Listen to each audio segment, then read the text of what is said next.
Ya, jóvenes, ya subí el PPT. ¿Pueden ver el PPT? Me dicen si lo pueden ver, ¿ya? Sí, profesor. Se ve, profesor. Se ve, Ya, profesor. excelente. Muy bien, ya. Entonces empezamos ahora mismo la clase, ¿ya? Muy bien, jóvenes, estamos en la semana 13 del curso de Historia. Y hoy día vamos a tocar un tema de Historia del Perú, que es el primer militarismo, ¿no? Vamos a ver los gobiernos de los militares que llegaron al poder luego de la independencia. Vamos a ver la Confederación Perú-Boliviana, la época del guano y el salitre. También vamos a ver lo del gobierno de Parro, el primer civilismo. Y finalmente vamos a ver la guerra con Chile en 1879. ¿Ya?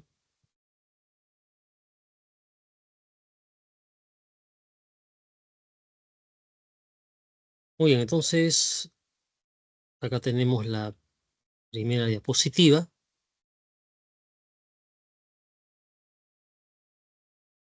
Ahí está, primer militarismo.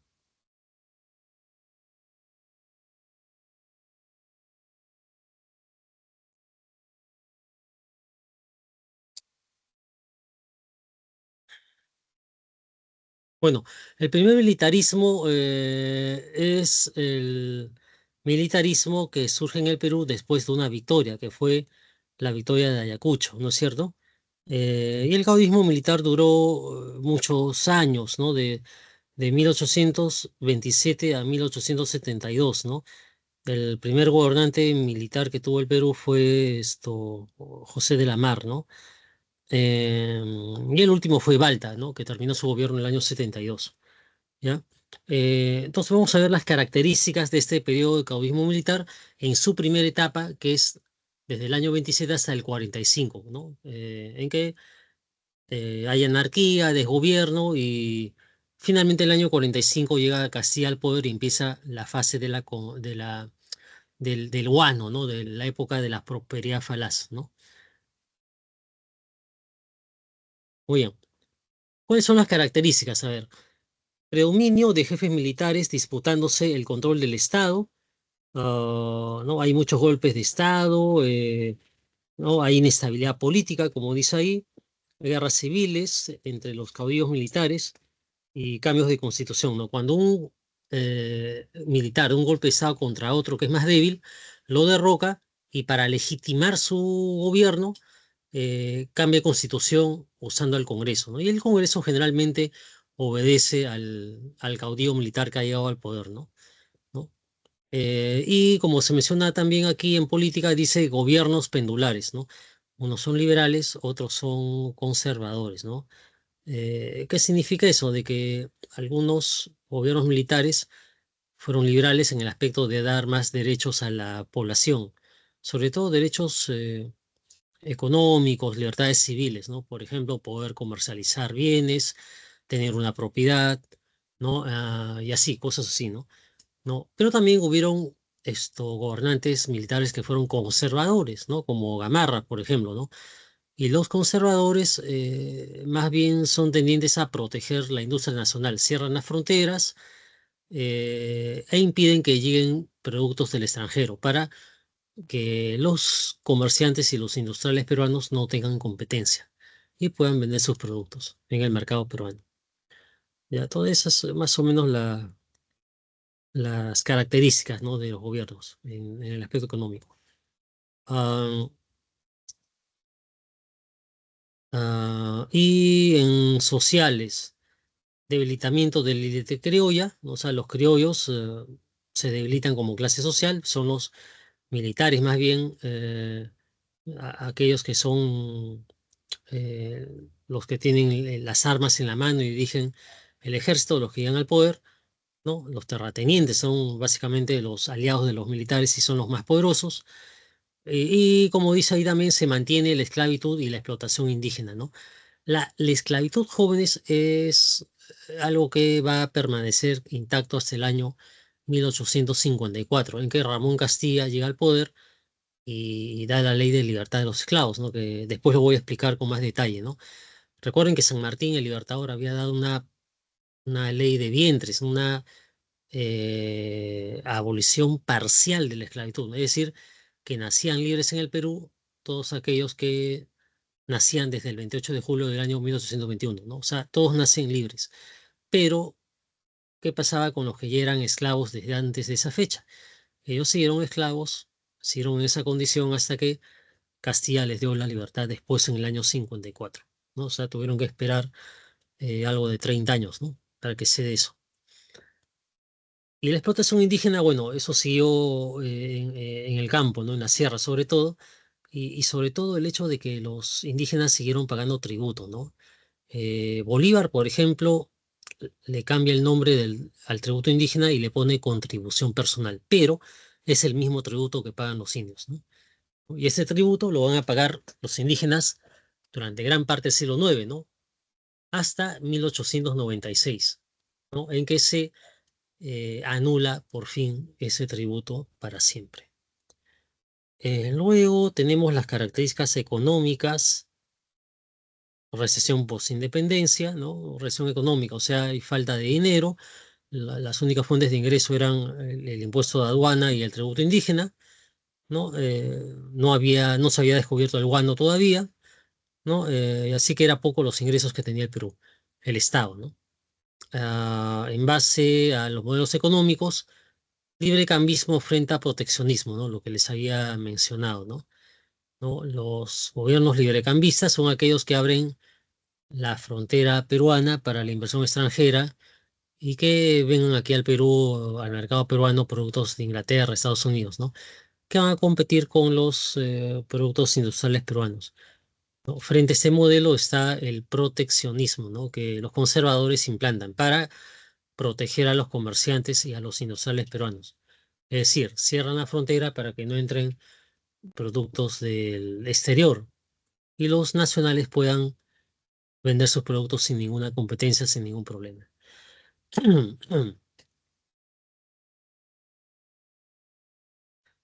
Bueno, y en características internacionales, tenemos que el Perú pierde territorio por el principio jurídico del uti possidetis y la libre determinación de los pueblos, ¿no? Las fronteras se demarcan por esos dos principios, ¿no? ¿Por qué afecta al Perú eso? Porque el Perú en la época virreinal era territorialmente bastante grande.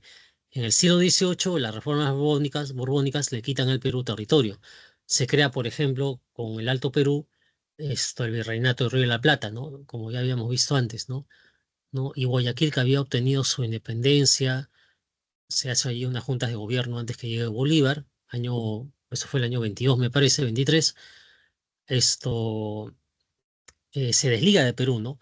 ¿No? Y luego se crea allí el país de Ecuador, ¿no? ¿No? Algo similar pasa con el Alto Perú, ¿no? Cuando es anulado y es derrotado el Virreinato del Río de la Plata, la audiencia de Charcas decide hacer una libre determinación de los pueblos, una votación, y ellos, con la ayuda de Sucre, logran tener una votación mayoritaria para formar el Estado de Bolivia, un Estado nuevo, ¿no? Y el Perú pierde ahí territorio por la libre determinación de los pueblos, ¿no? Y en cuanto al uti possidetis, significa la utilidad de la posesión, ¿no? Es decir, el país que coloniza primero un lugar que está deshabitado y sin dueño o sin fronteras, ese que coloniza se queda con el territorio como propiedad. Y el Imperio del Brasil colonizó y conquistó muchos territorios de la selva peruana que estaban sin demarcación, sin fronteras. Y Brasil nos quitó muchos miles de kilómetros cuadrados en el siglo XVIII y XIX, ¿no? Y entonces, por el principio tipo Cibetis, el Brasil creció a expensas del Perú, ¿no? A ver.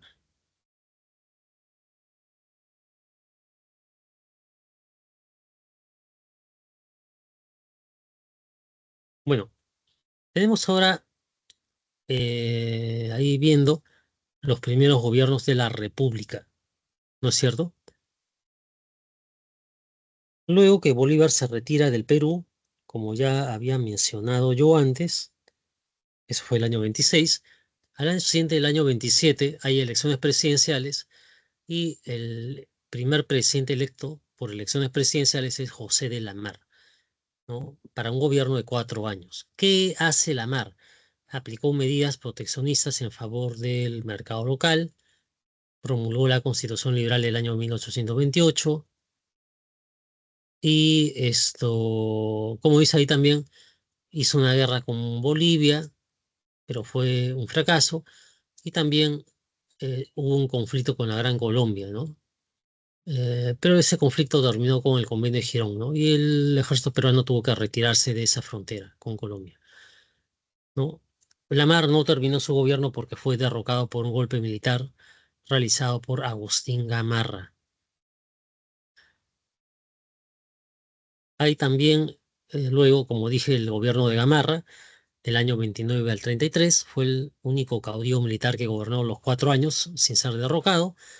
Fue un conservador que se opuso al gobierno de Lamar hasta que lo derrocó.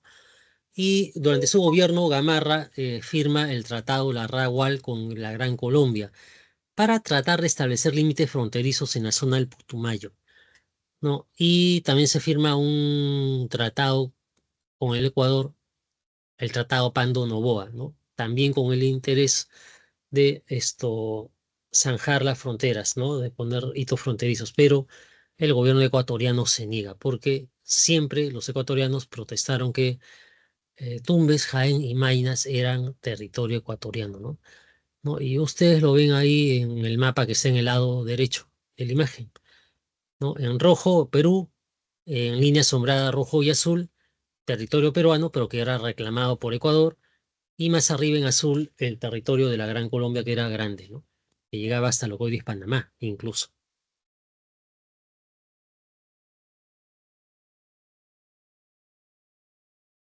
Bueno,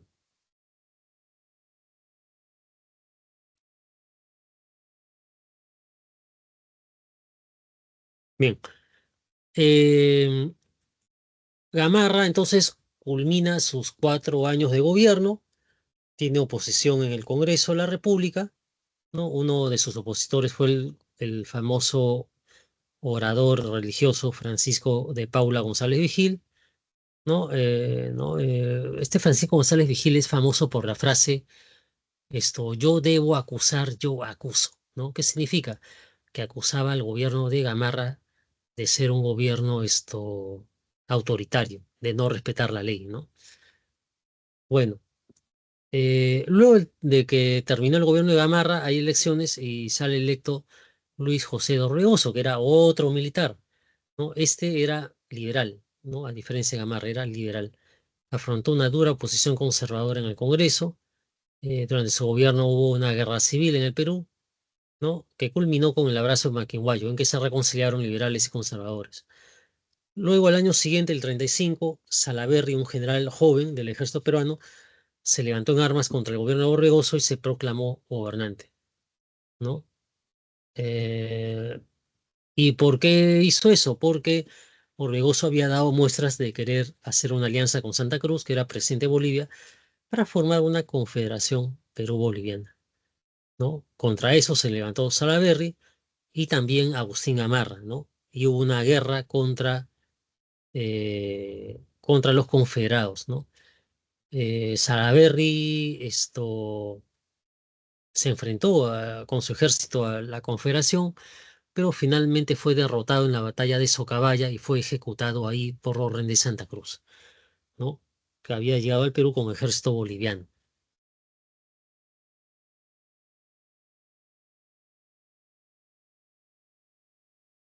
Bueno, a ver,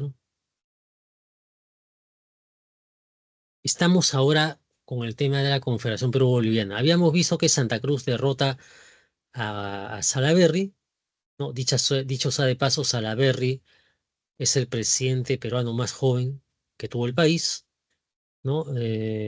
Cuando llegó a ser presidente, eh, al intentar sacar el poder a Rubigoso, Salaverry tenía 27 años y ya era un general, ¿no? ¿No? Así que si hay una pregunta de examen de admisión que diga cuál es el presidente más joven que tuvo el Perú, tendrán que marcar Salaverry. Pero si la pregunta dice cuál fue el presidente más joven electo en elecciones presidenciales, ya no es Salaverry, tendrían que poner a Alan García Pérez, ¿no? Que el año 85 llegó a ser presidente con 36 años. ¿Ya? Entonces, bueno, eso como una anécdota, ¿no? Por si acaso, ¿no? Bueno, hoy ahora sí entremos a ver el caso de la Confederación Perú-Boliviana del año 36 al 39 del siglo XIX. Objetivos: integrar política y económicamente Perú y Bolivia en una sola entidad, en un solo país, en un solo estado. Obtener la hegemonía comercial en el Pacífico Sur, desplazando a Chile y a su puerto, Valparaíso, ¿no? Un puerto chileno que era muy rico. Y el otro objetivo era restablecer el vínculo comercial entre el sur andino con el altiplano boliviano. También integrar Arica y La Paz.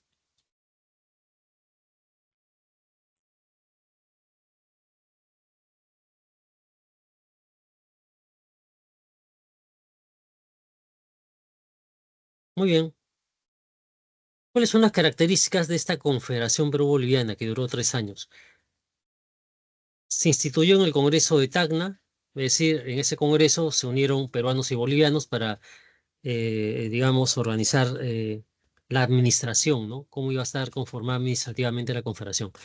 Y se decidió que el Poder Ejecutivo estaría en manos de Santa Cruz por 10 años, con derecho a reelección.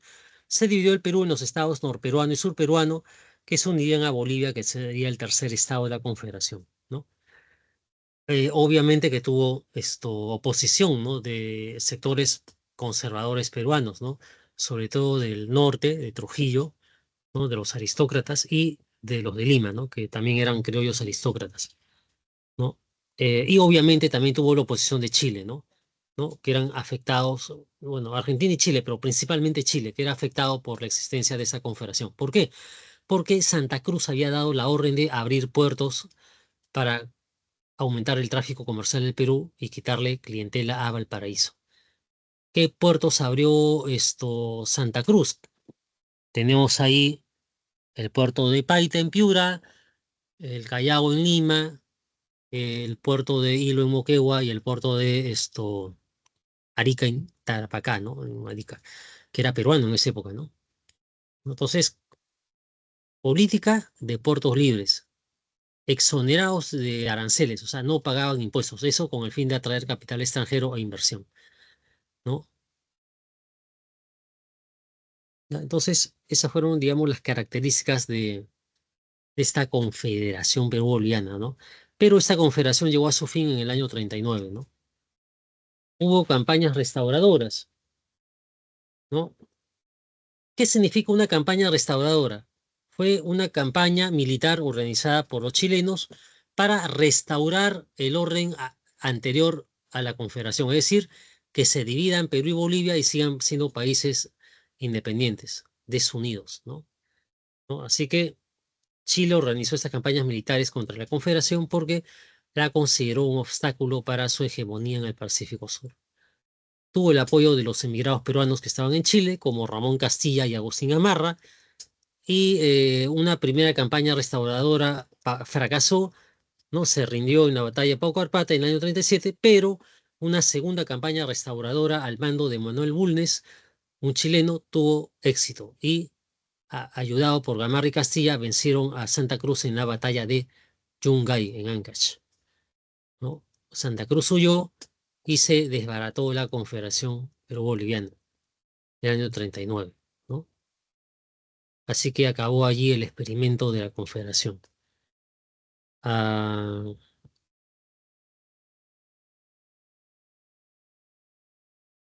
a ver, cuando desaparece la Confederación Perú-Boliviana, queda como gobernante de Perú Agustín Gamarra, ¿no? Que había venido con los chilenos para destruir la Confederación. Gamarra esta vez gobierna solo 2 años porque muere el 41, ¿no? Y ahora vamos a ver eso.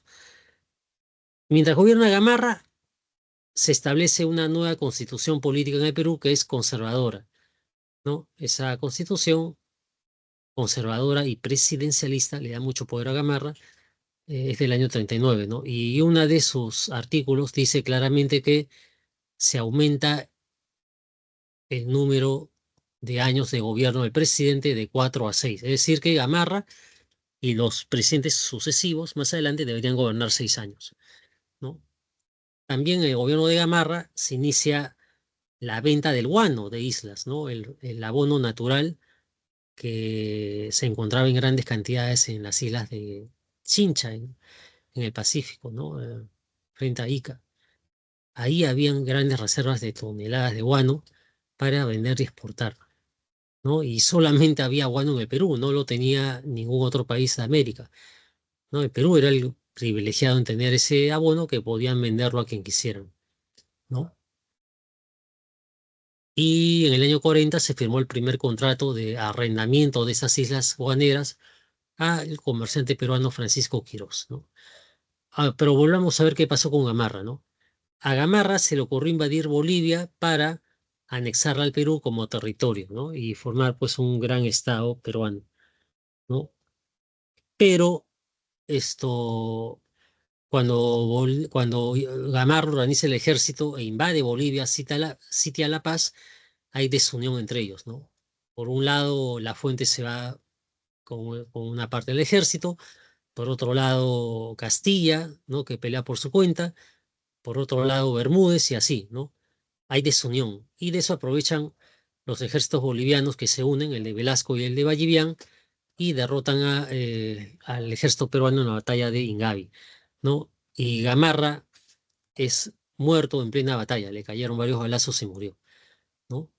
Murió en plena batalla de Ingavi, ¿no? Y entonces, a la muerte de Gamarra, como se señala ahí abajo, estalló un periodo de gran anarquía militar, de inestabilidad política, ¿no? Hubo muchos golpes de Estado de diferentes presidentes, ¿no? Por ejemplo, Vidal, otro presidente fue Bermúdez, otro fue el Mariscal Nieto, ¿no? En fin, ¿no? Anarquía militar, ¿no? Pero el presidente de estos que gobernó más tiempo fue Manuel Ignacio de Vivanco, ¿no? Que creó el Directorio, un gobierno peruano de transición, conservador y autoritario, que buscó la modernización del Estado, ¿no? De una manera equivocada, obviamente, ¿no? Porque era un tipo autoritario que quitó muchos derechos a los ciudadanos, ¿no? Finalmente, Ramón Castilla se levantó en armas contra Manuel Ignacio Vivanco y lo derrotó en la batalla de Carmen Alto, ¿no? Fue un triunfo de Ramón Castilla el año 45, ¿no? Y ese año empieza a gobernar Ramón Castilla, el año 45, ¿no? Vamos a pasar acá. Ahí está. El año 45 empieza el periodo de la historia peruana conocido como la prosperidad falaz, ¿no? Del 45 al 72. ¿Y por qué? Porque en ese periodo hubo mucha riqueza en el Perú por la venta del guano. Un abono que era muy solicitado en Europa, ¿no? Porque mejoraba la calidad de las tierras y el cultivo, ¿no? Hacía que produzcan más alimentos, más productos comestibles en Europa, ¿no? Con ese abono, ¿no? Este guano entonces tenía un gran potencial como fertilizante que atrajo el interés de países europeos para comprarlo. Además, era un recurso abundante en el Perú, ¿no? Porque, como dije, solamente las islas guaneras llegaron a las islas de Chincha y ahí depositaron todo su excremento, el abono. No se les ocurrió ir a otras islas de Ecuador o de Chile, ¿no? Sino que se quedaron en el Perú. Porque veían que el clima era bueno y que no había mucha gente. Pero eso va a cambiar con el paso del tiempo, porque cuando se aumenta la explotación del guano, hay más hombres que van con sacos en la mano a llenar esos sacos de guano y las aves se espantan y huyen. Y entonces empieza a agotarse el guano, ¿no? Es cierto que era abundante, pero el guano no es un recurso renovable, ¿no? Sino que se acaba, ¿no? ¿Y cuál fue el error que cometió el gobierno peruano en general en esa época? Que con el dinero del guano se debió industrializar el país, pero no se hizo. No se invirtió en sectores productivos que impulsaran la industrialización y mucho menos se compró armas para defender el territorio peruano ante una posible invasión chilena que ya se estaba gestando.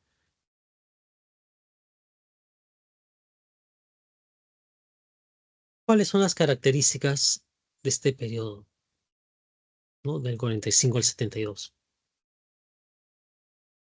En características políticas, fortalecimiento del Estado peruano, expansión de la burocracia civil y militar, ¿no? O sea, aumenta el número de empleados en los ministerios, en las comisiones del Poder Ejecutivo y del Congreso, ¿no? Y eso, número alto de trabajadores se paga con el dinero del guano.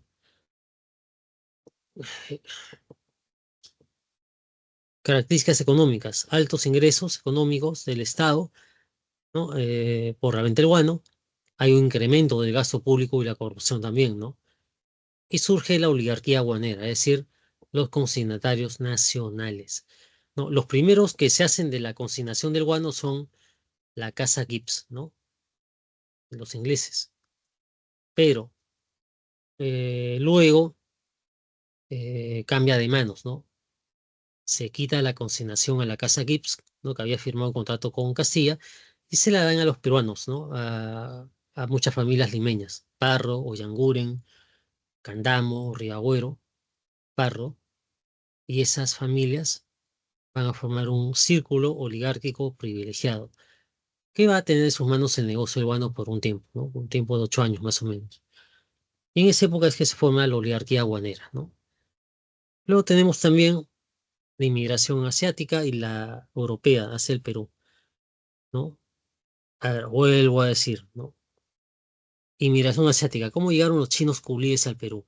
Porque hubo un aviso en, en los periódicos, en los medios de prensa, en la que el gobierno solicitaba mano de obra para campesinos, o sea, para que labren la tierra que había en las haciendas de la costa, ya que no había mucha mano de obra, ¿no? Los hombres de raza afroperuana ya en su vejez no podían seguir trabajando, se enfermaban y morían.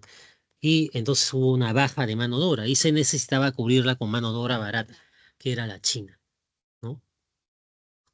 ¿No? Y entonces muchos chinos empezaron a venir, ¿no? Firmando un contrato de trabajo por 5 años, por ejemplo, para todo tipo de servicios, ¿no? Así decía el contrato, ¿no? Se les pagaba un jornal, un salario, ¿no? Y el chino que era trabajador trabajaba, ¿no? Y ahorraba también para que al cabo de los 5 años pudiera salirse de ese trabajo y ya libre de ese trabajo con el dinero que había ahorrado, podía emprender un negocio, ¿no? Y muchos se fueron a formar su comunidad de chinos al barrio de Capón, en el centro de Lima, ¿no? El Jirón Paruro, toda esa zona cercana al mercado central, ¿no? De ahí es que nace el restaurante Chifa, ¿no? Chifa en chino significa arroz, ¿no? Así que no es extraño eso, ¿no? Los primeros platos del Chifa eran compuestos de arroz, ¿no? El arroz chaufa, el aeropuerto, bueno, en fin, muchas cosas, ¿no? Bueno, y la inmigración europea. Al contrario de los chinos, a los europeos se les ofrece venir para trabajar como propietarios de tierra, pero no de la costa, sino de la selva peruana. Es decir, muchos eh, austriacos y alemanes vinieron al Perú y se establecieron en la selva, en la ceja de selva, ceja de montaña, ¿no? La zona selvática de los departamentos de Pasco, Huánuco y Junín, ¿no? O sea, lo que vendría a ser Oxapampa, Chanchamayo, La Merced, ¿no? Muchas familias de Austria, de Alemania, vinieron y poblaron esa zona del Perú. Se les dio tierras en calidad de propiedad para que las cultiven y las trabajen, y una parte de los ingresos económicos de las ventas de esos productos iba al Estado peruano, ¿no? Y así se avanzó pues en esa zona del país con algunos cultivos, por ejemplo, de cacao, café, también algunos frutales, ¿no? Guayaba, en fin, ¿no? Y dio resultado, ¿no? Esta inmigración europea, ¿no?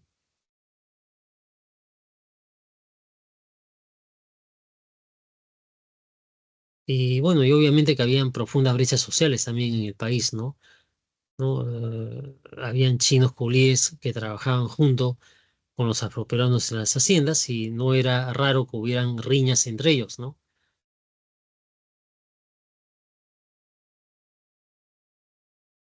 Entonces, eso acerca del guano, ¿no? Ahí ustedes pueden ver una imagen del guano, digo, del ave guanera, el guanay, ¿no? El excremento del guanay es el guano, ¿no? El guano, ¿no? Un fertilizante, un abono natural de mucha demanda en Inglaterra y en Estados Unidos, ¿no? Que fue comprado a buen precio, ¿no? ¿Qué se hizo con el ingreso que generó el guano, con el dinero que generó la venta del guano? En el mapa que ven abajo dice ahí, ¿no?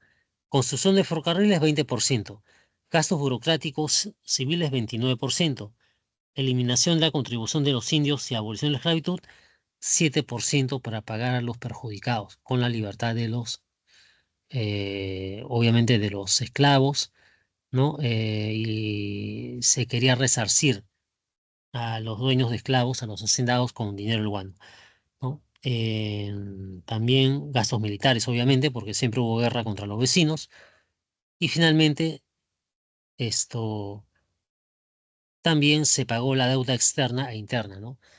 La deuda externa se debía a Inglaterra, ¿no? Recuerden que se había pedido dinero prestado a Inglaterra para pagar eh, los préstamos, ¿no?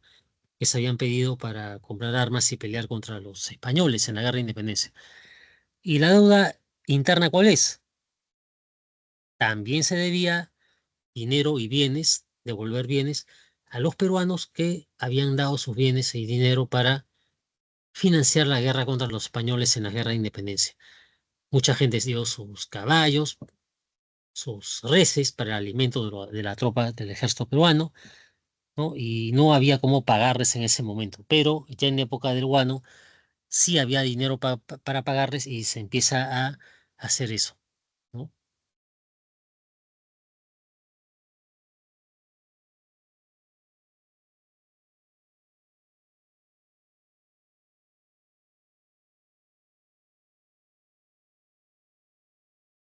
Primer gobierno de Ramón Castilla. Castilla es el primer presidente peruano que elabora un presupuesto nacional de la República, ¿no? También inicia el pago de la deuda externa e interna, ya que había dinero suficiente. Y también, como creo que ya dije anteriormente, Castilla firma el sistema de consignación del guano con la Casa Gibbs de Inglaterra, ¿no? Por medio de ese contrato, la Casa Gibbs se comprometía a colocar el guano peruano y venderlo en Europa al más alto precio posible, ¿no? Un 20% de comisión del total de la venta del guano se quedaba con Gibbs y el 80% iba a manos del Estado peruano. O sea que era una renta, un dinero que entraba fácilmente a larga peruana por la consignación, ¿no? Y con eso se hizo muchas obras públicas que vamos a ver después.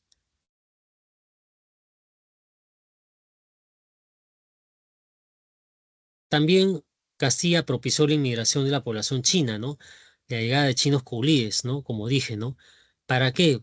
Para reemplazar la mano de obra negra, ¿no? Es decir, los negros fueron, eh, habían obtenido su libertad, ¿no? Ay, pero, a ver, antes de eso, me estoy adelantando, a ver, corrijo, vamos a repetir, vamos a hacer una pequeña corrección. Castilla empieza a traer chinos el año 49, cuando aún no se había dado la libertad a los esclavos negros. Pero ya el año 49 habían pocos esclavos negros trabajando en las haciendas, porque pasó el tiempo y muchos se fueron muriendo por enfermedades y por vejez. Entonces sí era necesario traer culés chinos, mano de obra barata, para que los hacendados tengan una mano de obra barata. El contrato se firmaba en China. Si el chino aceptaba venir al Perú, se firmaba un contrato y el contrato decía, se contrata a fulano de tal por 5 años de trabajo para todo servicio. Eso incluía recoger guano, labrar la tierra, cosechar, hacer mandados, comprar cosas, etcétera, ¿no?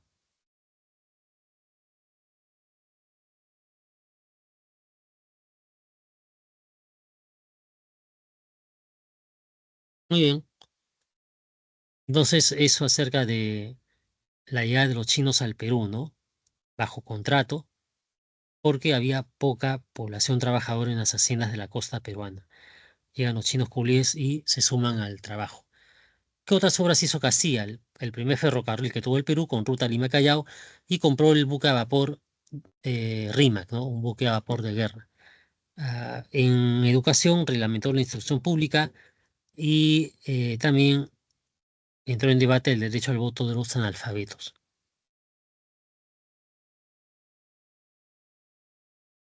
Ah, También se firma el Tratado de Herrera da Ponte Ribeiro, ya en el gobierno de Chenique del año 51 al 54, en virtud de ese tratado Herrera-Ponte Ribeiro, hay una libre navegación para los países que tienen salida al río Amazonas, ¿no?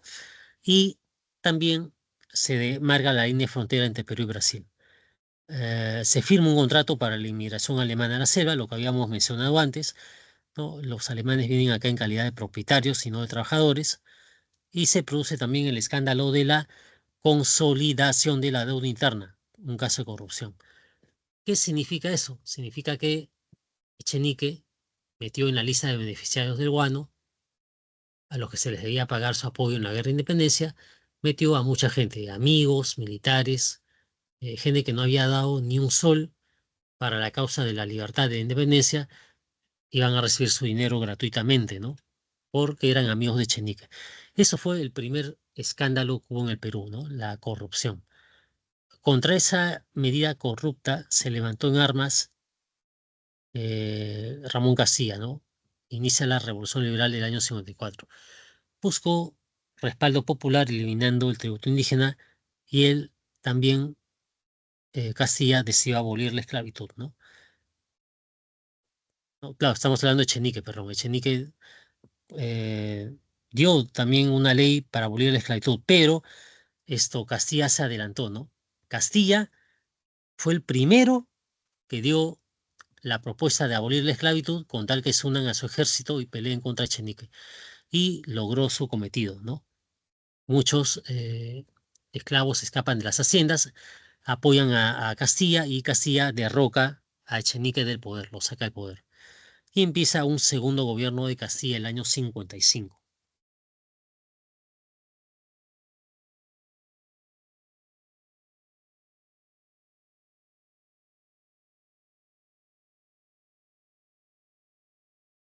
A ver, vamos a avanzar más rápido antes que nos gane el tiempo.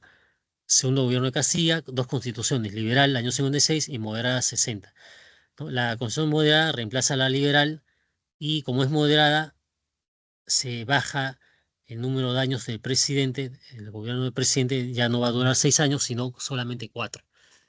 Hay una guerra contra el Ecuador que gana el Perú, se firma el Tratado de Mapazingüe, se establece un convenio fluvial del Amazonas con los países que tienen salida al río Amazonas, ¿no?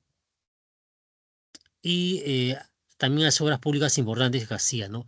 Alumbrado público a gas en las calles de Lima, ¿no? Eh, También agua potable que se hace llegar desde la Tarjea hasta las casas del centro de Lima y a las piletas también. También se hace el ferrocarril Lima-Callao, ¿no? O sea, hace muchas obras públicas, ¿no? No solamente las que he dicho, sino otras más, ¿no? Alumbrado público a gas, agua potable en las casas de Lima, el primer mercado que tuvo Lima, que fue el Mercado Central, que está ubicado en el centro de Lima junto al Barrio Chino, y el primer ferrocarril que tuvo el Perú, bueno, el segundo sería, ¿no? Lima Chorrillos, ¿no? Porque el primero fue Lima Callao, ¿no? Y también Castilla manda a construir la primera cárcel de Lima, conocida como Panóptico, la famosa penitenciaria de Lima, que ustedes ven ahí en la imagen, ¿no? Ahí lo tienen, en la parte inferior de esa lámina, ¿no?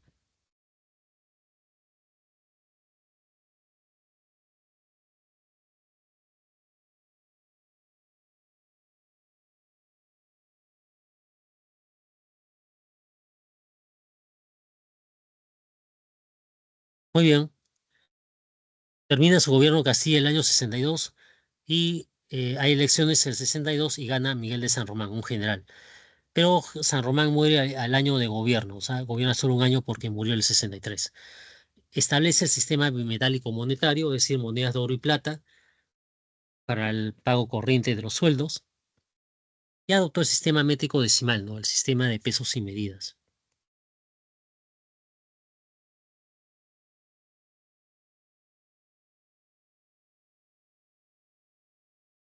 Guerra contra España,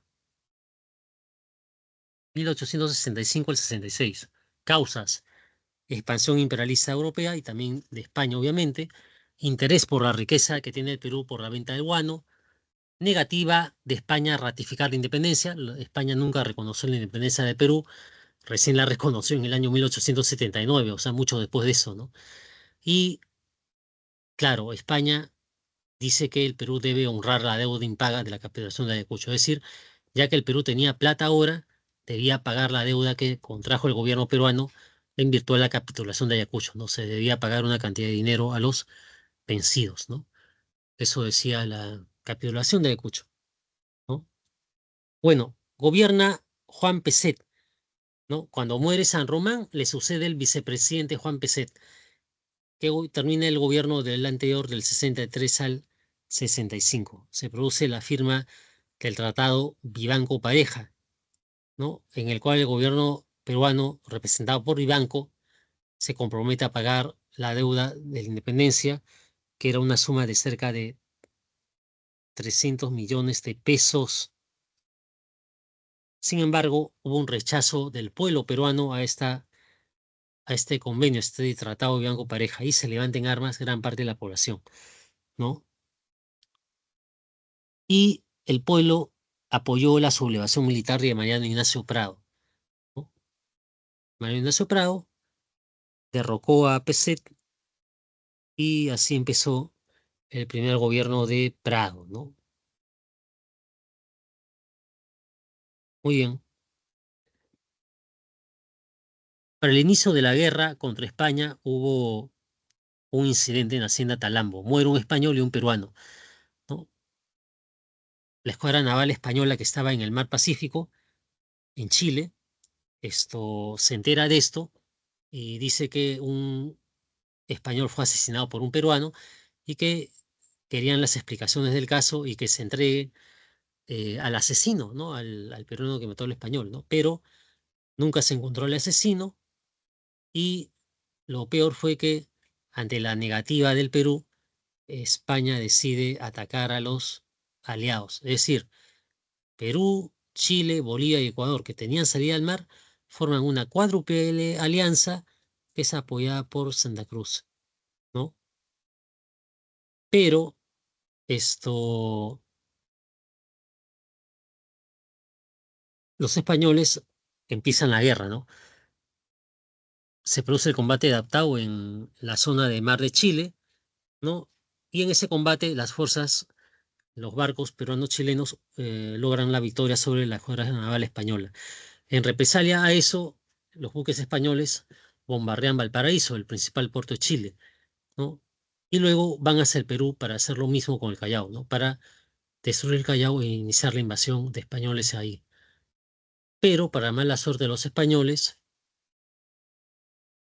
eh, las baterías del Real Felipe el Callao defienden el Callao y el combate del 2 de mayo del año 1866 es un triunfo para el Perú, ¿no? ¿Cuáles son las consecuencias de esta guerra?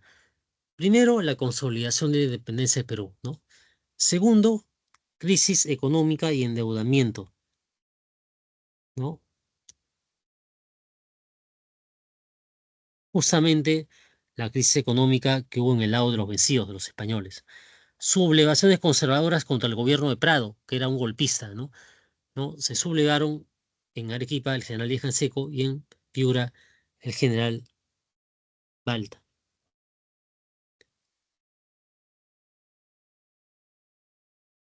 Y otra consecuencia más fue de que el presidente Prado, al ver las rebeliones en su contra, renunció al poder y se fue del país, ¿no? Y quedó como gobernante del Perú José Balta, un coronel del ejército.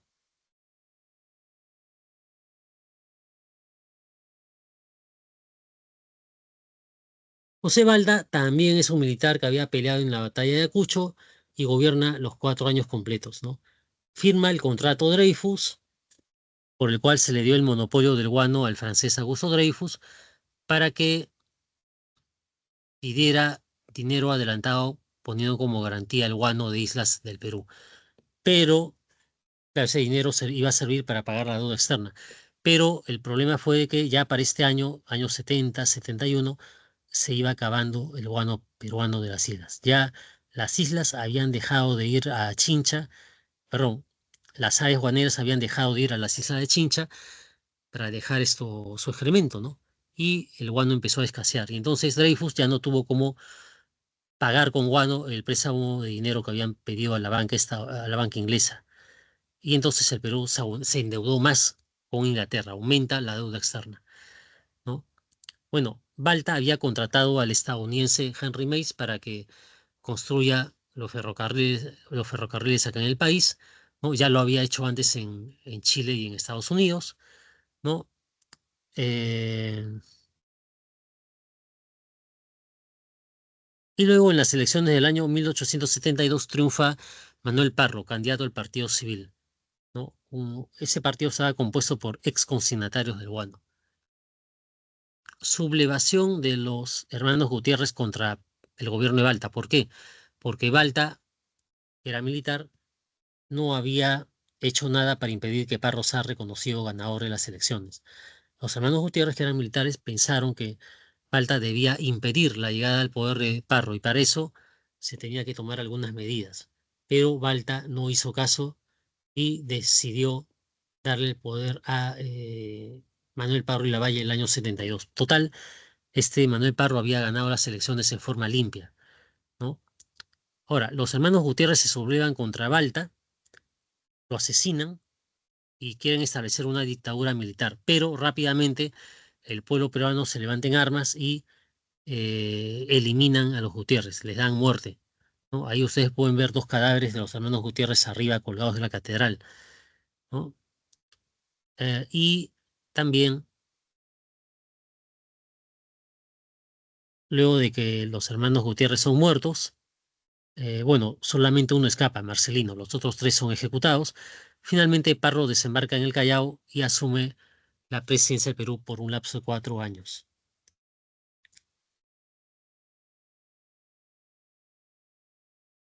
Parro gobierna del 7-2 al 7-6, dirigió el primer gobierno civil, fundó la Escuela de Ingenieros Agrarios y la Escuela de Ingenieros Civiles y Minas, organizó el censo del año 1876 a nivel nacional, nacionalizó las salitreras de Tarapacá, lo cual fue un grave error, y también otro error más fue firmar el Tratado de Alianza Defensiva con Bolivia, ¿no? ¿Y por qué era un error? Porque Bolivia tenía salida al mar, pero no tenía buques de guerra, o sea, tenía un mar abandonado, ¿no? Bueno,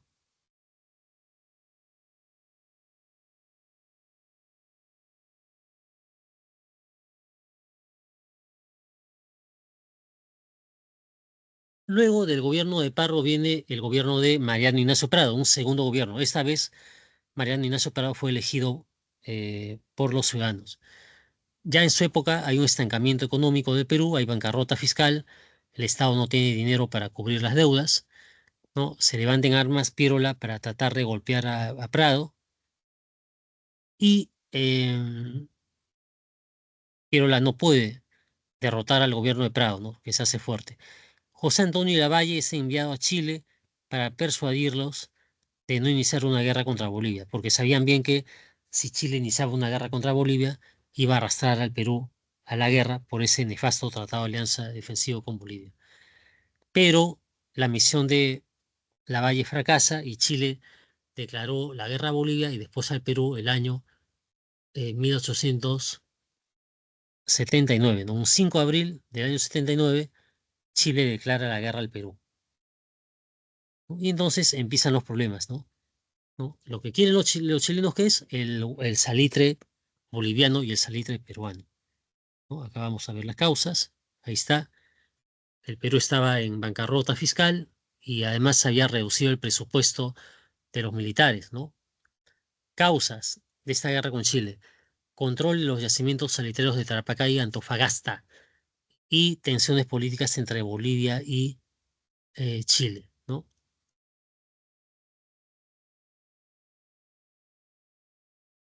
¿Cuál fue el detonante de la guerra con Chile? El hecho que el gobierno boliviano de Hilarión Daza eleva el impuesto de quintal de salitre exportado a 10 centavos, ¿no? Y los chilenos ponen el grito en el cielo. ¿Por qué? Porque los chilenos, en unión con los ingleses, tenían eh, como empresarios la tarea de justamente explotar el salitre, ¿no? Y hacerlo rentable. O sea, la salitrera de Antofagasta quedaba en territorio boliviano, pero estaba en manos la explotación de los empresarios chilenos e ingleses. Y al subir el impuesto por quintal de salitre exportado, lo único que estaba haciendo Bolivia era ganarse enemigos, ¿no? Chile, Inglaterra, sobre todo, ¿no? Y así es que empieza la guerra, ¿no? La declaración oficial de guerra contra el Perú, 5 de abril del 79, ¿no? Bueno, campaña marítima, muy rápidamente, ¿no? El combate de Iquique, el Perú pierde la fragata Independencia, que era la mejor que tenía la Marina de Guerra, y el Huáscar hunde a la Esmeralda, un barco de madera chileno. Huáscar escapa durante varios meses, ataca puertos chilenos y no es capturado, hasta que finalmente los acorazados chilenos, Lord Cochrane y Blanco Encalada, atrapan y cercan a Grau y al Huáscar en Angamos, ¿no? Y toda la escuadra chilena, que está compuesta de acorazados, ¿no? Presentan combate en Angamos a Grau y lo vencen. El Huáscar es hundido y Grau muere, ¿no? Y así el Perú perdió el control marítimo. Luego viene la campaña terrestre en el sur, derrota en Pisagua y en San Francisco, ¿no? Y hay un triunfo peruano en Tarapacá, pero que no sirve de nada porque Cáceres tuvo que retirarse de Tarapacá hacia Tacna. En política interna, Piero le dio un golpe de estado a Prado. ¿Cómo así? Prado había viajado a Europa a conseguir armas, a comprar armas, para regresar y hacer la guerra. Pero, los, no, pero Piérola se levanta en armas contra el vicepresidente de Laporta que había dejado Prado en el Perú, en Lima, y lo derroca, ¿no? Y una vez que asume el poder, Piérola envía comunicados y telegramas a los distintos países con los cuales el Perú tiene diplomacia y les dice que no le vendan nada a Prado porque es un delincuente, es un traidor. Y por eso Prado no pudo comprar ninguna armas ni barcos para hacer frente a los chilenos, ¿no? Y eso es lo que ocurre, ¿no? Así que eso facilitó, ¿qué cosa? El hecho que el ejército peruano estuviera desarmado y Chile pudiera ganarnos la guerra más rápidamente. Campañas de Tacna y Arica, esto, derrotas del Perú en el Alto de la Alianza, la batalla de Tacna, ahí se retira Bolivia y finalmente la batalla de Arica, un lugar peruano que estaba defendido por Bolognesi, Alfonso Ugarte y varios más. Ellos también son muertos, ¿no? Heroicamente al defender el sitio de Arica. Consecuencias, Chile controlaba el salitre sur de Perú, ¿no? Controlaba, claro, ya no era el Perú, ¿no? Ahora Chile se había apropiado de Tarapacá, ¿no?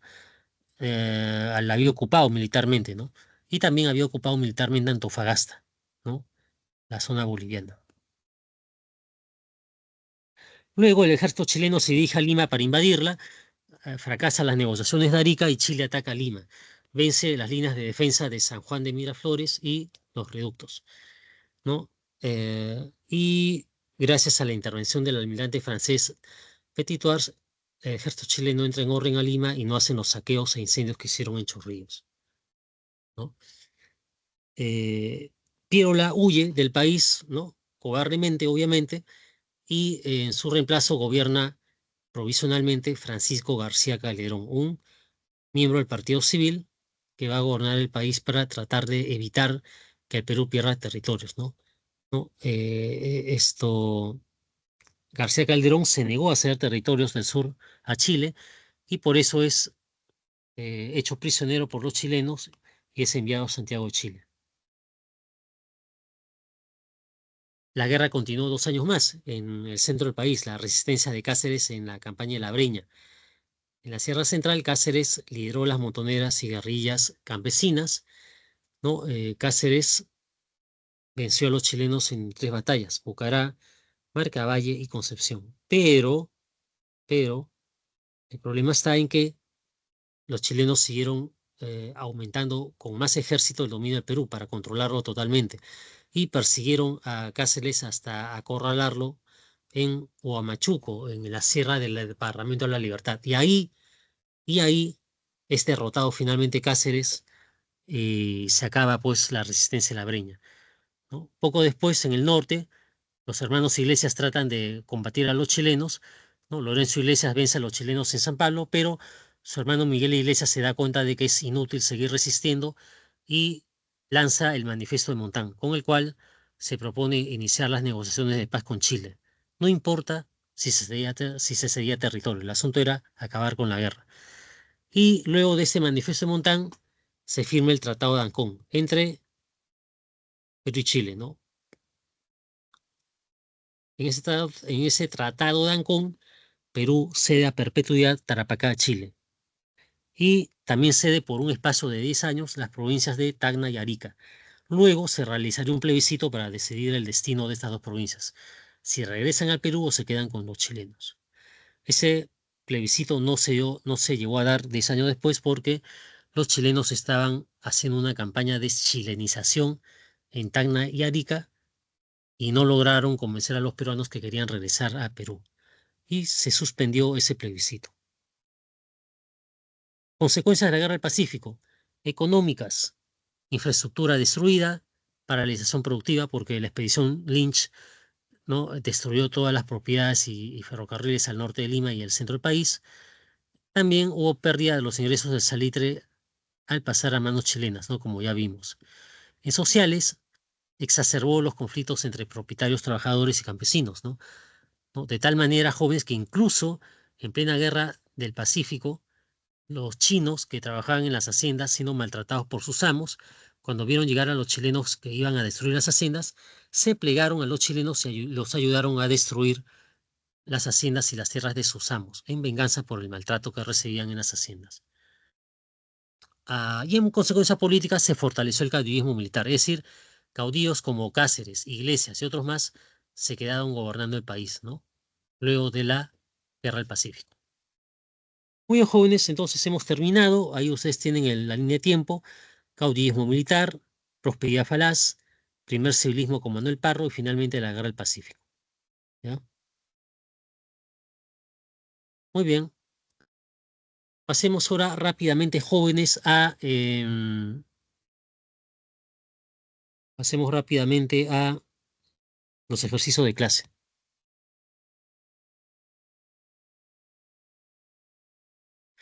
A ver, me escuchan, ¿no es cierto? Sí, profesor. Bien. Ok, yo voy a dar lectura a las preguntas, ¿no? Me pueden responder por el chat si quieren, ahí creo que está habilitado, ¿ya? Y me pueden responder por el chat. O si no, también en forma hablada. Primera pregunta. Nos está ganando el tiempo, quedan 3 minutos. A ver, primera pregunta. A ver, el caudillismo militar fue encabezado por aquellos que participaron en las guerras de la independencia, predominando los jefes militares que justificaban sus acciones en la defensa del interés patriótico y sostenían que respondían a las demandas populares. Respecto a las características de esta etapa, señale las afirmaciones correctas. Los gobernantes llegaban al poder mediante golpes de Estado. ¿Es Verdadero. correcto? Sí, ¿no? Muy bien. 2, las constituciones que promulgaban eran moderadas. Bueno, esa es falsa, ¿no? Porque ya vimos que eran liberales y conservadoras. 3, la élite estuvo representada por ellos a través de partidos políticos. ¿Es Falso. correcto o no? Es falso, ¿no es cierto? Los militares no tenían partidos políticos. Ni la élite tampoco, no había partidos políticos en esa época. Y finalmente, la 4 dice: la legitimación de su poder, de los militares, se dio mediante elecciones que ellos convocaban. ¿Es verdad o no? Verdadero. Muy bien, verdadero. Entonces, 1 y 4 son correctas, por lo tanto, la A es la clave correcta de la pregunta 1. ¿Ya? Entonces, 1A. Perfecto. La 2. El proyecto de unir Perú y Bolivia en una sola entidad política fue planteado por Andrés de Santa Cruz. En el Congreso de Tacna se definió la organización administrativa de la Confederación Perú-Boliviana, acordándose el gobierno en la persona de Santa Cruz por un periodo de 10 años con derecho a reelección. Esto generó el rechazo del gobierno chileno, el cual declaró la guerra a la Confederación. ¿Debido a qué? A ver, ¿debido a qué declaró la guerra los chilenos a la Confederación? ¿Por qué causa? A ver, La La E. B. no, no es la B. Lean bien las La alternativas, si la la E tienen en su sería. cuadernillo. ¿La E? ¿La E? La E, jóvenes, la E es la clave correcta, ¿ya? ¿Por qué la E? La E dice: la Confederación era un obstáculo para los planes expansionistas de Chile en el Pacífico, ¿no? Entonces, la pregunta 2, la clave correcta es la E. ¿Ya, jóvenes?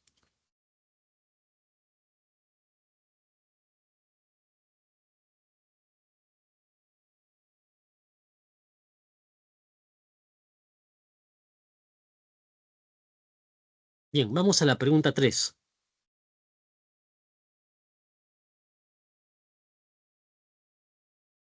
A ver, un ratito, déjenme ver esto.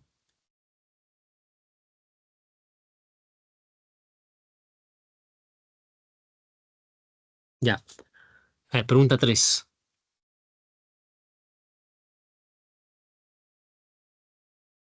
La era del guano fue el periodo caracterizado por el apogeo económico producido por la venta del guano. El ingreso proveniente de ese comercio sirvió para financiar la modernización del aparato estatal.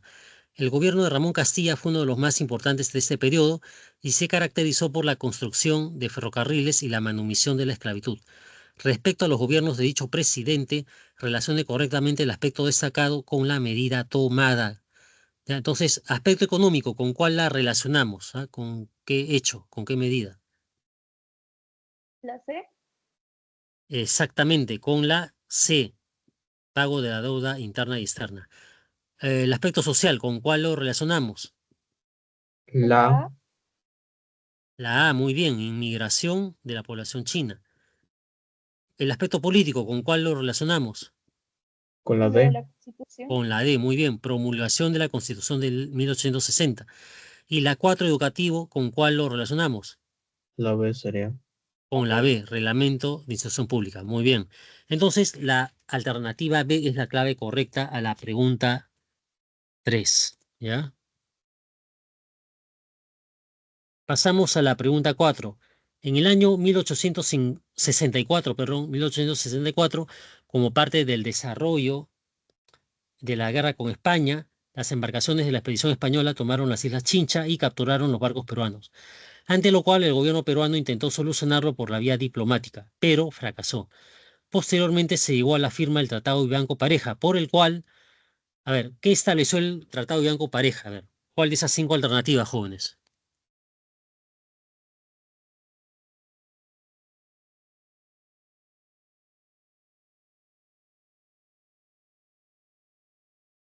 La D. Correcto, la D. El régimen peruano se comprometía a pagar 3 millones de pesos, además de la deuda de independencia que se tenía con España, ¿no? Por la famosa capitulación de Ayacucho, ¿no?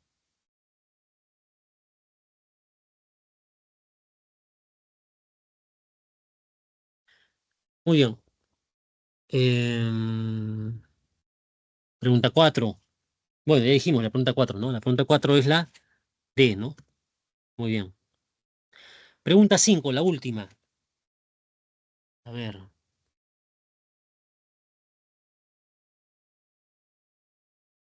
A ver, pregunta 5, ya con esto acabamos.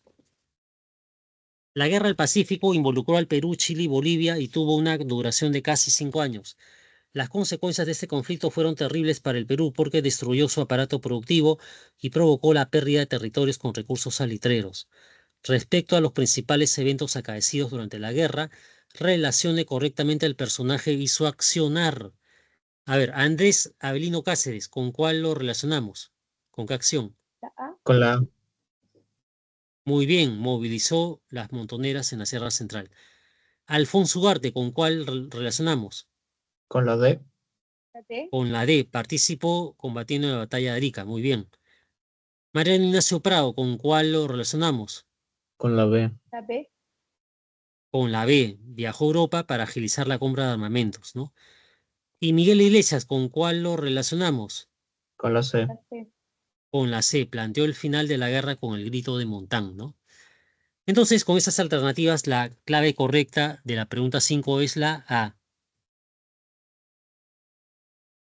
Muy bien, jóvenes, entonces, hemos culminado la clase. Ya creo que ha sido importante ver el tema de la Confederación Perú-Boliviana, del caudillismo, lo de la época del guano y el salitre, ¿no? Y también hemos visto lo de la Guerra del Pacífico, ¿no? Que es de mucho interés hoy en día, sobre todo, ¿no? Recuerden ustedes que en el año 29, que está próximo, se va a conmemorar los 150 años del inicio de la guerra, ¿no? Eh, bueno, jóvenes, gracias por su atención. Nos vemos el próximo miércoles.